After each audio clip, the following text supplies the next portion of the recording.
젊었을 땐 괜찮았습니다. 누가 더 잘 나가는지, 누가 누구랑 사귀었는지, 어떤 친구가 어디 취직했는지, 그저 웃고 넘기며 그 시절의 이야기로 밤을 지새우던 때가 있었죠.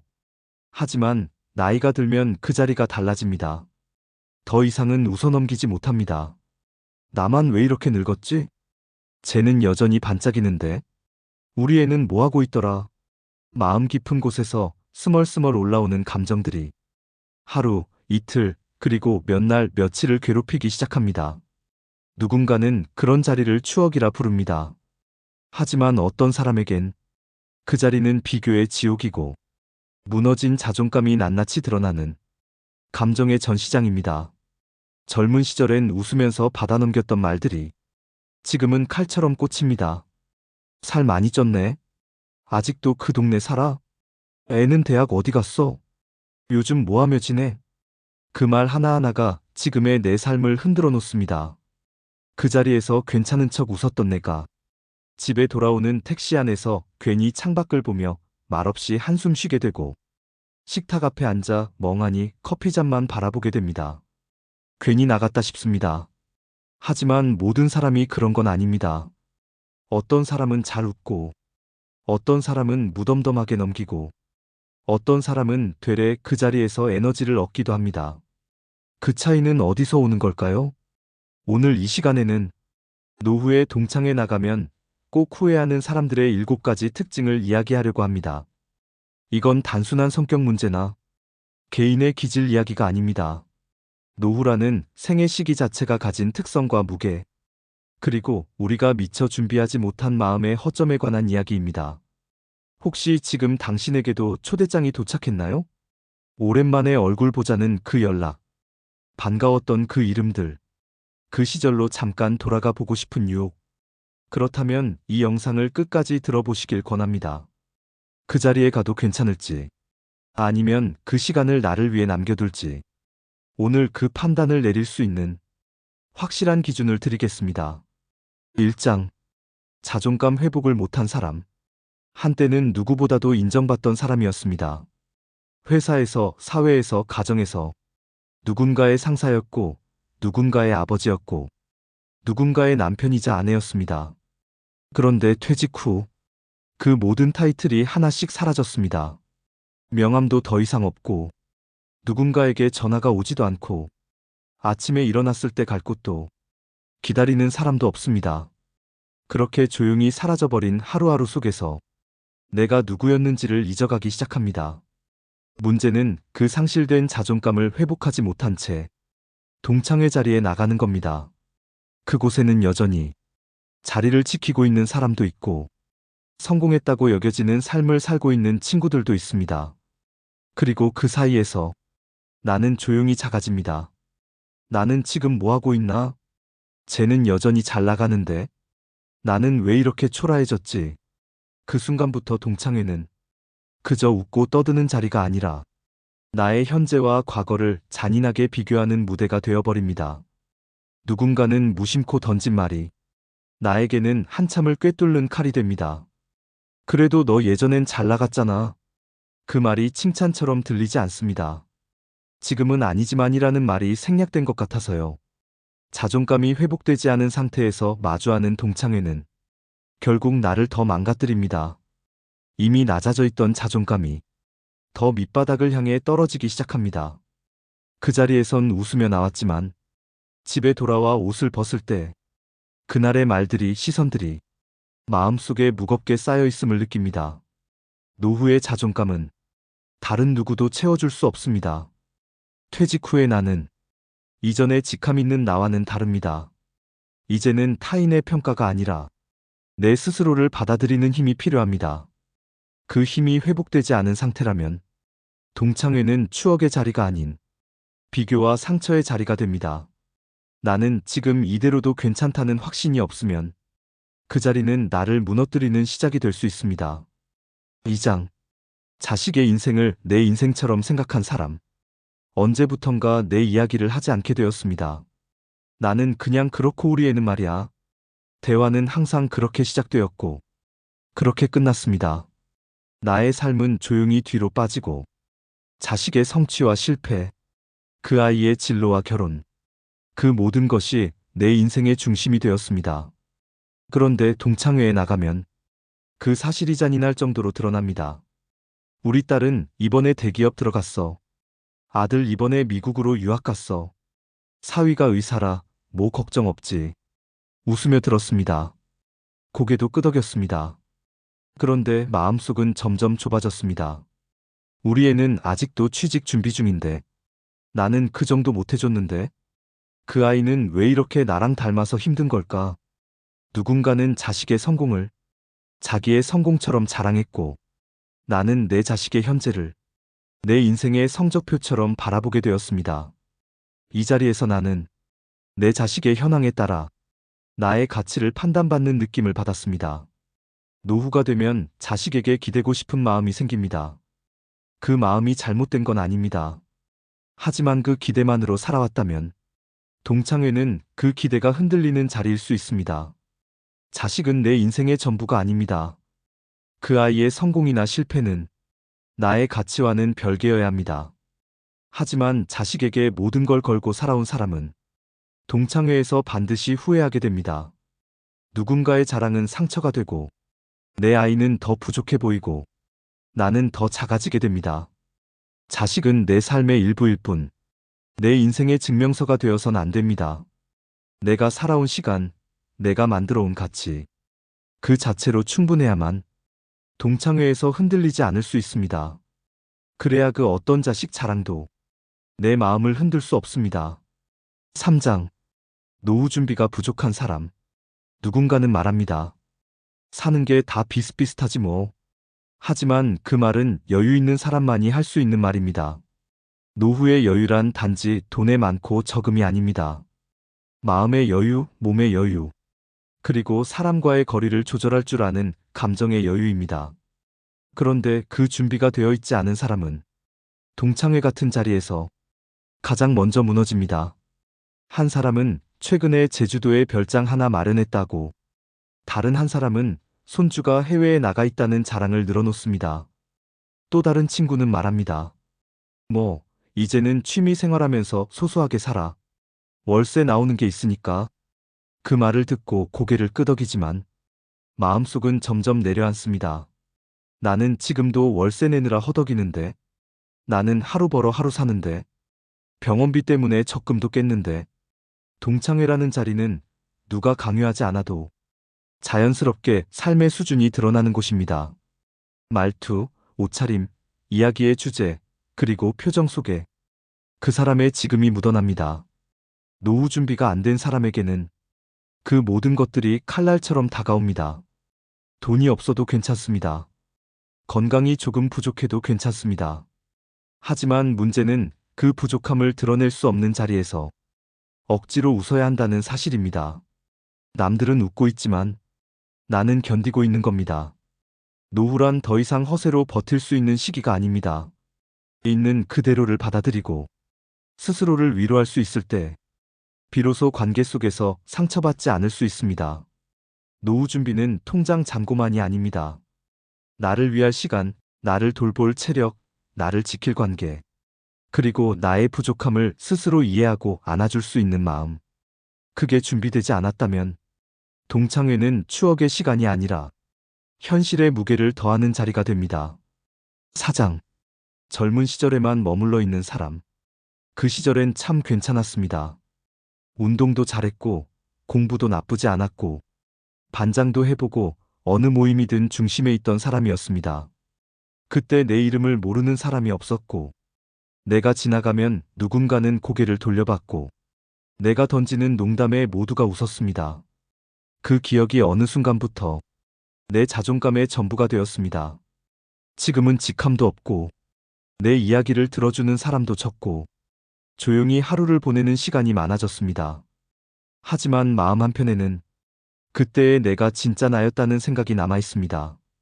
그래서 동창회에 나갑니다. 혹시 그때의 기억을 다시 느낄 수 있을까? 그 시절의 내 역할을 잠깐이라도 다시 꺼낼 수 있을까? 그런데 그 자리는 내가 생각했던 것과는 너무 다릅니다. 모두는 변해 있었습니다. 내가 잘났던 시절을 기억하지도 않고, 내가 나서길 기대하지도 않고, 나에겐 아무도 더 이상 리더 역할을 주지 않습니다. 그리고 그 현실 앞에서 나는 두 번 무너집니다. 첫 번째는 내가 과거를 꺼내도 아무도 반응하지 않을 때, 두 번째는 과거를 꺼낸 내가 지금의 삶을 아무것도 말할 수 없다는 걸 깨달을 때, 요즘 뭐해? 라는 질문에 나는 지금의 이야기를 하지 못하고 자꾸만 예전에는 이라는 말로 도망칩니다. 과거의 나를 이야기할수록 지금의 나는 점점 사라져갑니다. 그때는 잘 나갔는데, 그땐 내가 주인공이었는데, 그 시절엔 날 부러워했지. 그런 말들을 반복하는 동안 지금의 나는 대화 속에서 점점 흐려지고 결국 조용히 잊혀집니다. 젊은 시절의 기억은 소중한 자산입니다. 그건 분명합니다. 하지만 그 기억에 머무는 순간 지금의 삶은 멈춰버립니다. 그리고 그 멈춘 상태로 동창회라는 무대에 오르는 건 내 과거를 자랑하다 지금의 나를 잃어버리는 일이 됩니다. 과거는 추억으로 남겨야 빛이 납니다. 지금의 삶을 비추는 불빛이 되어야지. 그 속에 숨는 동굴이 되어선 안 됩니다. 노후에 내가 누구였느냐보다 더 중요한 건 지금 내가 어떤 사람으로 살고 있느냐입니다. 지금 내가 말할 수 있는 현재가 없고 들려줄 수 있는 오늘이 없다면 과거는 자랑이 아니라 고립의 시작이 됩니다. 5장. 몸보다 마음이 먼저 늙은 사람. 나이 드는 건 어쩔 수 없습니다. 머리에 흰 머리가 생기고 걸음이 느려지고 눈가에 주름이 늘어가는 것. 그건 누구나 겪는 자연스러운 변화입니다. 하지만 진짜 문제는 외모가 아니라 마음이 먼저 늙는 경우입니다. 동창회 자리에 앉아 한 친구가 최근에 새로 배운 취미 이야기를 합니다. 다른 친구는 유튜브 채널을 시작했다고 하고 또 어떤 친구는 늦게라도 자격증 공부를 하고 있다며 반짝이는 눈빛으로 말을 이어갑니다. 그런데 그 자리에 앉은 나는 그 이야기에 아무 말도 하지 못합니다. 왜냐하면 이 나이에 뭘 새로 해? 그 한마디가 이미 내 안에 굳게 자리 잡고 있기 때문입니다. 세상은 계속 변하고 있는데 나는 그 변화 앞에서 멈춰선 채 예전 방식만을 고집하며 스스로를 더 고립시키고 있었던 겁니다. 그 친구들이 젊어 보여서가 아닙니다. 그 친구들의 말에는 에너지가 있고 행동에는 도전이 있고 표정에는 여전히 세상과 연결된 느낌이 있습니다. 반면에 나는 어느 순간부터 세상과 대화하는 방식을 잊어버렸습니다. 요즘 젊은 것들은 이라는 말이 입에 붙고 새로운 것엔 복잡해, 귀찮아라는 반응이 먼저 나오고 누군가의 변화에는 그 나이에 뭘 그런 거래? 라는 시선부터 던지게 됩니다. 그건 겉모습 때문이 아닙니다. 내 마음이 먼저 늙었기 때문입니다. 동창회에서 느끼는 소외감, 사람들과 어울리지 못하는 그 낯설음, 말을 붙이려 해도 대화가 끊어지고 눈빛조차 마주치기 불편한 그 공기. 그건 내 탓도 남의 탓도 아닌 내가 만든 거리감입니다. 우리는 흔히 나이는 숫자에 불과하다고 말합니다. 하지만 정말 숫자에 불과하게 만들려면 내 안의 감각과 태도가 살아있어야 합니다. 그 태도가 사라지면 나는 여전히 60세지만 이미 마음은 80세, 90세처럼 다쳐버린 사람이 됩니다. 그렇게 마음이 먼저 늙어버린 사람은 동창회라는 무대에서도 자연스럽게 구석에 앉게 됩니다. 말도 줄고 표정도 줄고 끝내는 존재감마저 줄어버립니다. 늙었다는 건 주름이 아니라 마음에 더 이상 하고 싶은 게 없다는 감정이 생겼을 때입니다. 노후를 살면서 가장 두려운 건 몸이 늙는 것이 아니라 마음이 세상과 단절되는 것입니다. 동창회가 어색하고 불편하고 내가 점점 작아지는 기분이 든다면 혹시 지금 내 마음이 먼저 늙어 있는 건 아닌지 조용히 들여다볼 필요가 있습니다. 6장. 관계의 중심이 가족밖에 없는 사람. 우리는 살아가며 수많은 사람을 만났습니다. 학교 친구, 직장 동료, 이웃, 그리고 때로는 마음을 나눈 인연들까지. 하지만 나이가 들수록 그 많은 사람들 중 남아있는 관계는 극히 일부가 됩니다. 그리고 어느 순간 남은 관계의 중심이 가족뿐이라는 사실을 깨닫게 됩니다. 남편 아니면 자식뿐이야. 그냥 가족끼리 조용히 살면 되지 뭐. 친구들하고는 연락 끊긴 지 오래야. 그렇게 스스로를 달래며 조용히 살아왔습니다. 그런데 그런 삶을 살던 사람이 오랜만에 동창회에 나가면 그 자리는 마치 낯선 나라의 언어를 듣는 것 같은 느낌을 줍니다. 모두는 자연스럽게 웃고 옛날 이야기를 나누고 최근 안부를 물으며 웃고 있는데 나는 그 안에서 무슨 말을 해야 할지, 어떻게 리액션을 해야 할지 감을 잃어버린 사람처럼 가만히 앉아 있습니다. 마음속에 떠오릅니다. 내가 이렇게 대화가 서툴렀던가? 이 사람들과는 왜 이렇게 낯설지? 그건 외로움 때문이 아니라 관계 감각을 잃어버렸기 때문입니다. 오랜 시간 동안 가족에게만 감정을 나누고 외부와의 연결을 끊은 채 살아온 사람은 다른 사람과의 거리, 온도, 템포를 맞추는 방법을 잊어버리게 됩니다. 그렇게 동창회 자리에서도 자연스럽게 조용해지고 분위기에 녹아들지 못하고 결국 다시 혼자가 됩니다. 가족은 물론 중요합니다. 하지만 가족은 내 세계의 전부가 되어서는 안 됩니다. 사람은 서로 다른 감정선, 다른 시선, 다른 방식으로 말하는 사람들과 계속 연결되며 생각이 살아있고 감정이 살아있게 됩니다. 관계가 가족에만 집중되면 세상과의 연결은 점점 끊기고 결국 나도 모르게 작은 세계 안에 갇히게 됩니다. 그리고 그 작은 세계 바깥에 오랜만에 발을 들이는 순간 동창회 같은 자리는 불편함과 위축, 그리고 낯설음으로 가득한 공간이 됩니다. 오랜만에 만난 친구와 자연스럽게 웃고 말하고 공감하는 능력. 그건 단지 외향성의 문제가 아니라 관계를 놓지 않고 살아왔느냐의 문제입니다. 노후에도 관계는 살아있어야 합니다. 그래야 내가 살아있는 것처럼 느껴집니다. 7장. 노후의 고독을 인정하지 못하는 사람. 나이 들면 어쩔 수 없이 혼자가 되는 순간이 많아집니다. 함께하던 사람과 이별하거나, 아이들이 독립하거나, 퇴직으로 사회적 관계가 끊기거나, 하루 종일 아무와도 말을 섞지 않고 지낸 날이 당연해지는 시기. 그게 바로 노후의 현실입니다. 그런데 이 고독을 받아들이지 못하는 사람이 있습니다. 나는 아직 괜찮아. 나는 사람들 잘 만나. 나는 혼자여도 외롭지 않아. 스스로에게 그렇게 말하지만 사실은 조용히 무너지고 있습니다. 그러던 중 동창회 초대가 옵니다. 반가운 이름들, 그 시절의 향기. 오랜만에 사람들과 웃고 떠들 수 있다는 기대감. 이 외로움에서 벗어날 수 있을지도 몰라. 그런 희망 하나로 나섭니다. 하지만 그 자리는 생각보다 훨씬 더 차갑습니다. 누구 하나 진심으로 반겨주는 사람도 없고, 대화는 흘러가는데, 내 이야기는 들어주는 이가 없습니다. 모두가 자기 근황을 이야기하지만, 나는 들려줄 게 없습니다. 누군가와 소통해온 시간이 너무 오래됐기 때문입니다. 그래서 더 외롭습니다. 사람들 사이에 있으면서도 더 고립감을 느낍니다. 이 자리에서조차 연결되지 않는다면 나는 이제 정말 혼자인 걸까? 그런 생각이 집에 돌아오는 길. 한참 동안 가슴을 짓눌러 옵니다. 노후의 고독은 죄가 아닙니다. 하지만 그 고독을 인정하지 않고 덮어두고 외면하고 억지로 밝은 자리에 나가면 더 큰 외로움이 찾아옵니다.